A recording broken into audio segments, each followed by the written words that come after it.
તો તમે મને મેલડીને યાદ કરો કે હે માં, હે ખુખાર મેલડી, મારી લાજ રાખજે.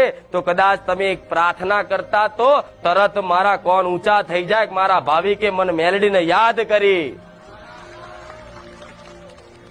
એટલે તરત એની પેઢીમાં કદાચ નજર મારું, એના કર્મોનો ચોપડો, હિસાબનો ચોપડો જોવું ને, એટલે અઢળક ગુનાના અઢળક પાપ પડ્યા હોય.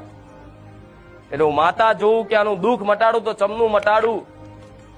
અને હજારો ગુના છે, હજારો ખોટા કર્મ છે, તો ચમના હું કુખાર મેલડી દુઃખ મટાડું. તારે મારા ભગવાન જોડે જવું, મારા રામ જોડે જવું, મારા નાથ જોડે જવું કે હે નાથ, ભલે કદાચ એના લાખો કરોડો ગુના હોય, ગમે તેવા ખોટા કર્મો પાપો કર્યા હોય, પણ મારો ભાવિક બન્યો છે. હે નાથ, મને કદાચ કોમ કરવા દો, એની ભરોસો જીતવા દો. એક વખત કદાચ